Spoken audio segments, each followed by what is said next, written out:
There's some iced coffee ASMR for you guys. Hey everyone, it's Priscilla from the Stitch Queen Crochet, and today we're going to talk about 10 things I wish I knew before I started crocheting, including a bunch of super helpful tips and advice from my crochet community on Instagram, Facebook, TikTok, and here on YouTube. I'll link all those below in case you want to give me a follow.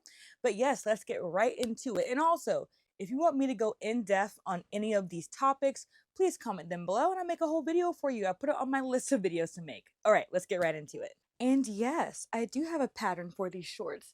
I'll link it below. All right. All right. Tip number 1. Crochet groups and crochet classes exist. All right. So if you're starting your crochet journey or if you've been crocheting for a while, it's so awesome to have other crocheters around you. You talk about your projects, talk about your life, learn a thing or two. I've learned a lot, or even teach a thing or two to someone who's learning as well. So I found a nice group in my area.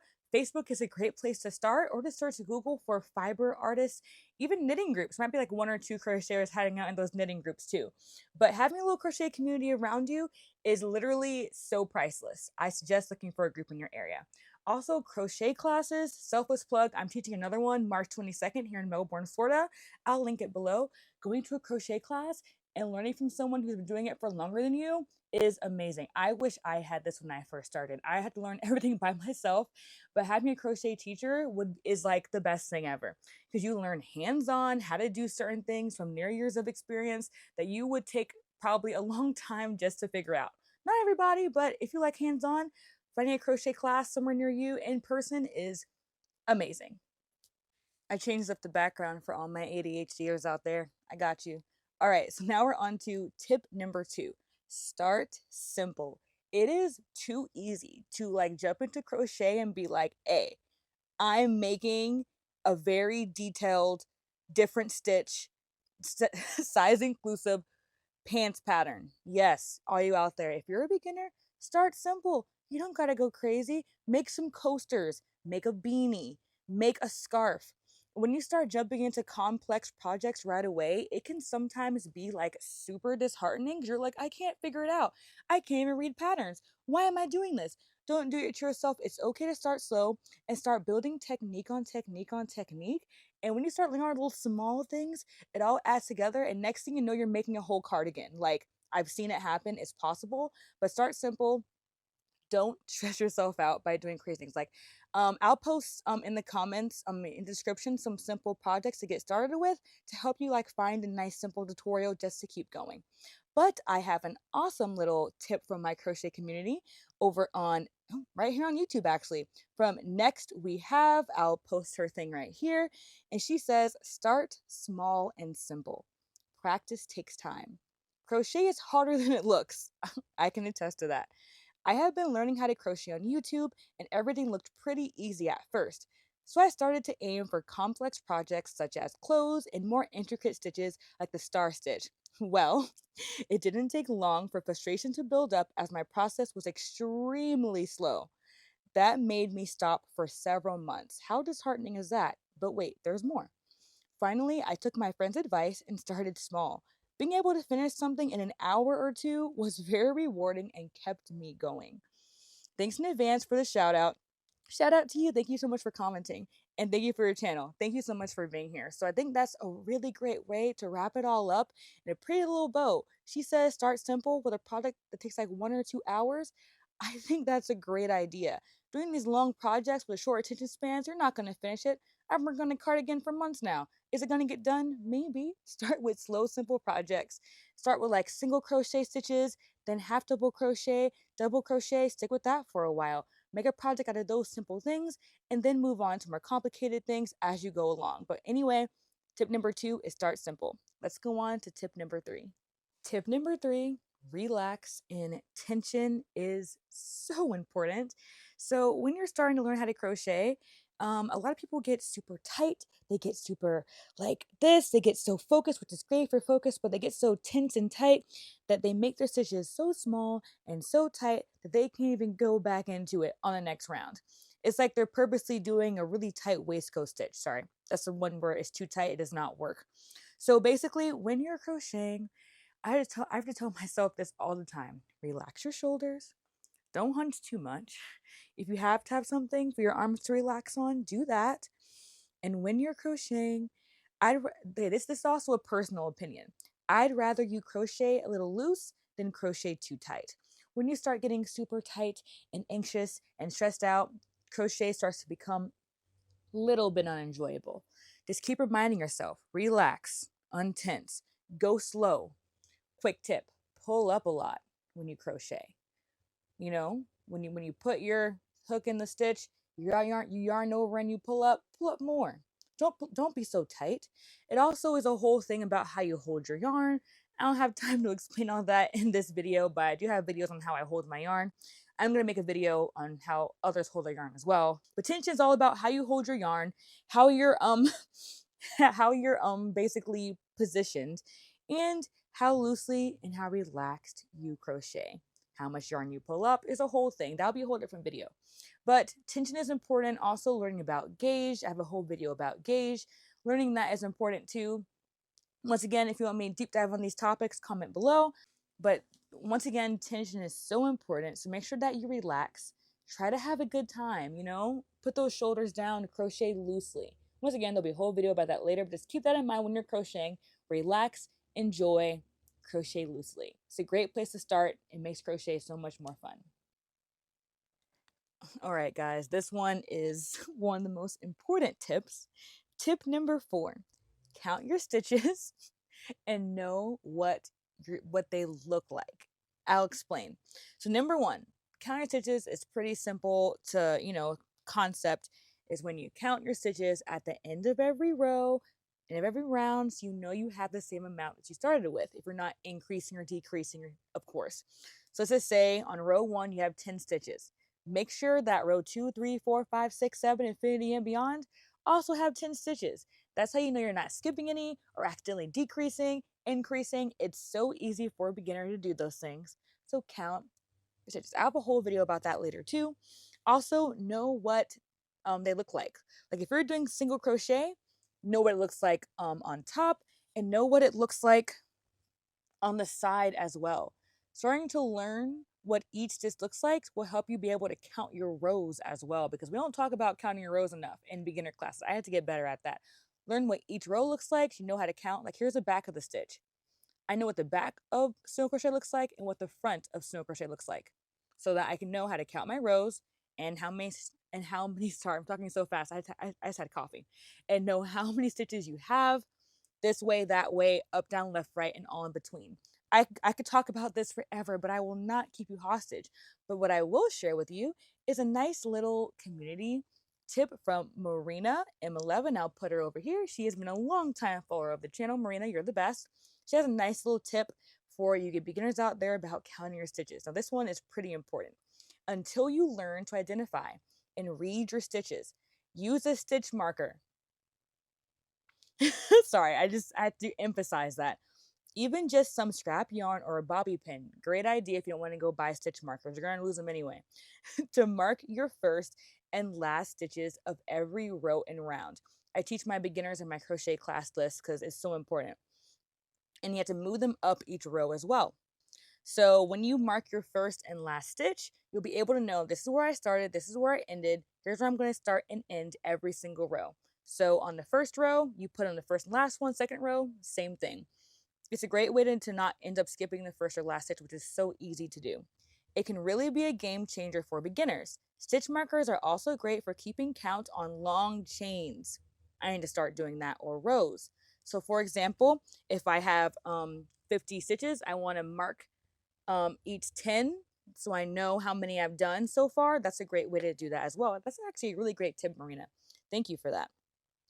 For more advanced beginners who are comfortable with crochet, I recommend learning helpful techniques to improve your projects. For example, I loved learning standing stitches to replace chain 2s or chain 3s at the beginning of your row or round. For example, half double crochet and double crochet, you usually chain up 2 or 3 when you start each round, so that I'm not going to get too deep into it, but instead you make a standing stitch instead. So that's a really great tip. Learn the invisible join. It's easy and helps eliminate that diagonal seam in your projects, such as beanies. All game changers for me. Not a content creator, but feel free to mention my name. Great job, Priscilla. Love your channel. Marina, those are invaluable. Those are amazing tips. Definitely, that's awesome. Thank you, Marina, for those great tips. Like, honestly, A1. Also, we have a really, really great tip also, very similar from Featherly Craft. Check her out on Instagram. She says, an important thing for beginners is how to count stitches. But for real, counting stitches for amigurumi or anything really is so important. And how to use stitch markers to help with the counting, that's one thing I wish I knew early on. So I think those are just great tips as well, very similar to what Marina said. Count stitches, especially for amigurumi, the little stuffed animals you guys make that are beautiful, and also stitch markers. They're great for counting. So I'm not going to go too deep on this, but please count your stitches. I make the segment really long because it's so important to do that. All right, let's go on to the next tip. All right, tip number 5, equally as important. Patience is key. Guys, let's get real. Let's get real. Let's get a little close real quick. Let's get real. You probably won't, you might, you probably won't learn crochet in 1 hour. I'm sorry to break it to you. I'm sorry. Okay, we'll back up. All right, so learning crochet takes time. And it's okay if you don't learn really, really fast. Don't compare yourself to other crocheters and how fast or how slow they learn. Just really take your time. You know what I mean? It's going to take time. I don't want to say that enough. Don't compare yourself. Take your time. You may not be able to make a cardigan in 3 days like some people. You might be making like a little coaster in a month. And guess what? Or 2 months. And that's okay. Make sure that you're focusing on your own crochet journey. There's always going to be someone better than you, faster than you, makes things cooler than you. It does not matter. It's not about them. Because if you're doing crochet for enjoyment, take your time. Patience is key. It's going to take time to learn tension, gauge, basic stitches, how to make different products, how to make your own patterns. It will take time. And guess what? That is okay. It's okay to go slow. It's okay to be like me and work on a project for months. So what? One time I got really, really, I'm like, oh man, my Instagram is not going fast. So I got to make stuff every single day. Guess what? You get burnt out. You get burnt out. Crochet becomes unenjoyable. And then you don't do it for a while. So now I take my time. Is it procrastination? Probably. But now I've learned it's okay to take my time and work, for months on that cardigan because it's going to get done, at some point, maybe. And it's okay to not have new things to post every single day. Now, I get it if you're like, hey, I gotta do for the algorithm. You do what you want, but don't get burnt out. It's too easy. Take your time, enjoy the process. I'm learning to do that all the time. So we have 2 quick little community tips from my fellow crocheters. We have Carrot Boo. Hopefully I'm not saying that wrong. She's awesome. I have her on Instagram. She's one of my pattern testers as well. And she says, crochet, about crochet, that is hard until it's not. I love that one-liner. I think that's just an amazing way to put it. It's hard until it's not. It's going to be hard at first, and then it's going to feel like second nature. Thank you for that amazing advice for our crocheters out there. We have a second one by Crafts by Yvette, and she says, how much there is to know to grow. As in, there's so much crochet to know for you to grow in your skills and your talent and the projects that you make. Is that there's so much to know and grow. You're never going to stop learning with crochet, and that's the beauty of it. It's like a never-ending, lifelong journey. Thank you so much, Crafts by Yvette, for that beautiful little tip. All right, let's go on to tip number 6. All right, tip number 6. The type of yarn that you use does matter. Don't fight me. So there are just yarns that are good for certain projects and not good for others. For example, if you want to make a crochet bathing suit and actually get it wet, don't use acrylic yarn. It's going to sag. When it gets wet, it's going to be heavy and it's not going to be it. There's also really good yarn out there called Elise Diva Stretch that I've used in the water, A1. Great yarn for bathing suits. Also for clothing, you can use different yarns if you want to, but some of the best yarn for clothing is natural fibers like cotton or cotton, bamboo, mercerized cotton. There's other types out there too, silk. There's so many different types of yarn out there that is better for clothing than, for example, acrylic. But acrylic can also be amazing for blankets and scarves and things to keep you warm and hats. There's yarn for everything, but there is yarn that is better for some things than others. I can't tell you what to make or not to make with the kind of yarn you want to make. If you're on the budget, I'm not going to judge you for using acrylic yarn for a shirt for yourself. You do what you want. But just know how the yarn reacts to washing or hand washing and drying and what you're using it for. All these things are important. Like I actually use a very lightweight acrylic for my shorts that I've washed and dried in the dryer, and they're fine. Now, once again, I tested it to make sure that it was good, but they're lightweight. It's like an acrylic in like a size 2 or 3 yarn is better than the size 4 yarn. Sorry, these are all technical terms that you will learn. Like a size 4 yarn for clothing. So lighter yarn or more natural fiber yarn is great for clothing compared to a thicker weight 4 yarn acrylic.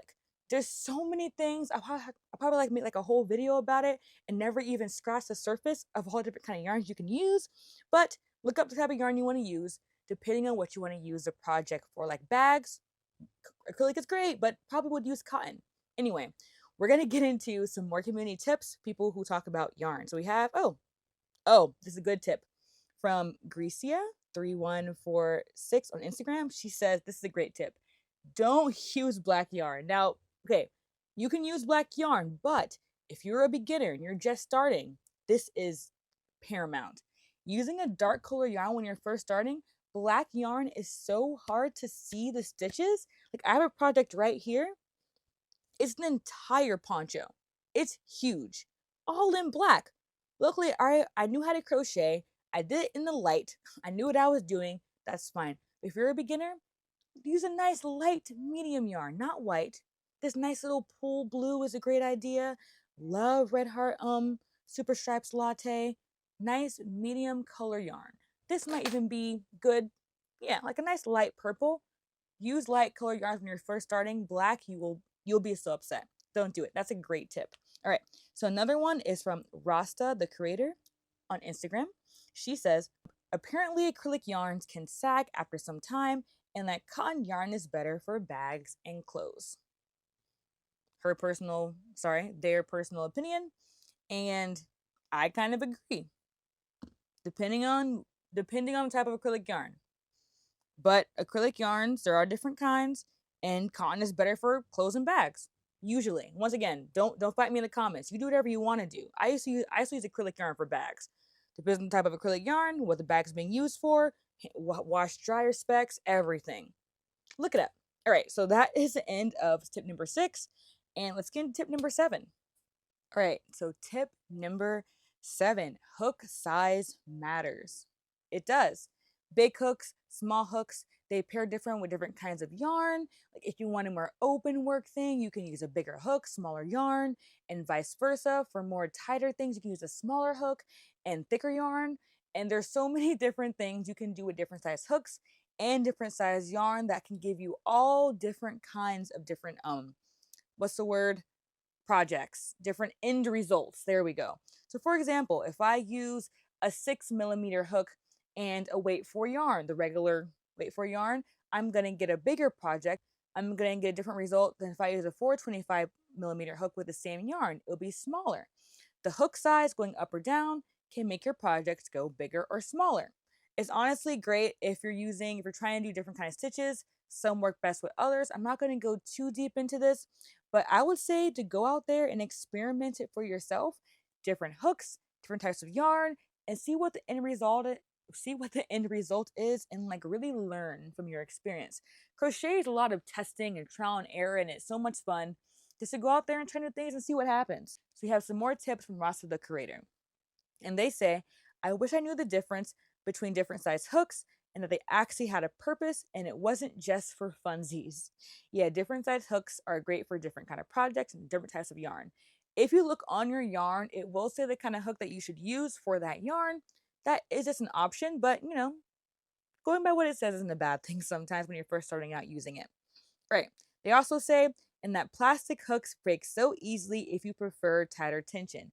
I have broken a many plastic hooks right by the hook part, unusable. I've also broke very small, beautiful frills hooks. Frills, y'all make some pretty hooks, but I cannot use their wooden hooks because I break them. I think I crochet loose, but I crochet very loose and intensely. So I prefer metal hooks, streamline in the day, Susan Bates, boy hooks. I don't use the big handles. I keep it simple. I like metal. The metal might bend a little bit if you're crazy, but using metal keeps its shape, won't break compared to plastic hooks and some wooden hooks. I can totally agree with that. So there's some tips on hook sizes. Definitely go experiment and see what you find. We'll probably do a video on that too at some point. All right, we are on tip number 8, one of my favorite tips because we're here on YouTube. YouTube is so helpful, especially when learning new projects, new stitches, new techniques. Shameless plug, I have a YouTube channel full of tutorials. I am going to be making more soon. I'm actually going to redo my entire beginner tutorials. So YouTube is great if you're a visual learner, because I learned by reading books back in the day before I was on the internet. Not that old, but I am. I learned from a book, and let me tell you, learning from YouTube, I wish I had that. It's so great. There's so many free videos for you to look at. I just say go in there, dive in deep, research everything. Check out my channel. I've been told I have great tutorials. Thank everybody who watches my tutorials. I appreciate it. I heard mine are pretty clear to understand, but I'm going to redo some to make them better. But yeah, go on YouTube, have fun, explore. Don't get caught up watching 1,000 videos and not crocheting those. Easy to productively procrastinate. Say, oh, I'm learning everything and not actually doing it. So go on YouTube, watch a video, practice as you go, and just soak in all the free, valuable information. There's so many great creators on here other than me who make great tutorials as well. I've learned a lot from YouTube, so dive in. Here's another little tip from Crochet with Cass. She says, one thing I wish I knew about crocheting, this is similar to one that we read earlier, is when I started is standing stitches. They look so much better than chain stitches in my opinion. If you want, you can use my Instagram handle, Crochet with Cass. So once again, you can go on YouTube right now and be like, what's she talking about? What's a standing stitch compared to chaining up at the beginning of all my rows and rounds? Go on YouTube, look up standing stitches, and see if it's something you want to use. There's so many techniques, so many great things. Sorry I'm talking so fast. I had another sip of the coffee. But yeah, YouTube is great. Follow my channel if you want to see more tutorials. And yeah, let's go on to tip number, oh, we're almost there. Tip number 9. All right, this tip might ruffle your feathers a little bit, but not that much. It only will if you are an entrepreneurial spirit like myself. Tip number 9, you don't have to turn it into a business at all. But if you do, learn marketing, learn about good quality yarns, and learn about taxes. Sorry, I hit my mic. I'm so sorry. Did y'all hear that? So you don't have to turn every single passion, Priscilla, I think they're talking to me, into a business. You don't have to do it. You can literally have crochet and just enjoy it for fun. If someone comes to you saying, hey, can you make me this? Guess what? You can say no. The power of no. I used to say yes to everything and make things that I didn't like and put it off forever. It was a horrible cycle because usually I want to make what I want to make. And now people offer me all the time, can you make this? Can you make that? I'll pay it. And I just say no because I don't want to. That's it. You don't have to make every single passion of yours into a hobby. It can be for fun. Now, crochet for me, I kind of went all in with making money at first because I like making money. I'm an entrepreneur. I can't help it. But guess what? You don't have to do that. You can just enjoy it. And then every now and then you can sell a thing or two. You can have like a hobby business if you wanted to. But you don't got to go all in, saying yes to every order and stressing yourself out.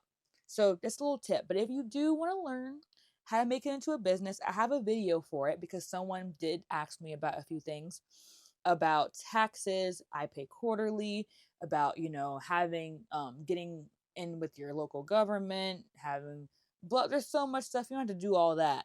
If you're making a lot of money, then you should be recording your taxes and expenses and income. And learning about marketing is so important. There's so many things. I have a whole video about that. So if y'all have any crochet business questions, put in the comments. I make a whole video about that later. But you don't have to turn crochet into a business. You don't. You don't, okay? Because people get so stressed out. I gotta make money. You don't. Enjoy it. Enjoy it. That's it. All right, let's go into, actually, we'll stay right here. Last tip. Tip number 10, freehand It's fun. So I started freehanding crochet because I just didn't really know about patterns too much. Once again, I started learning from a book, so I didn't have anything really to follow. I did, but I didn't get it. So I just started just making stuff, just making hats, just doing stuff, and just seeing how it worked out. And that's why I started making my own patterns, right? At a young and ripe age in middle school, high school, making my own patterns, and it was a lot of fun.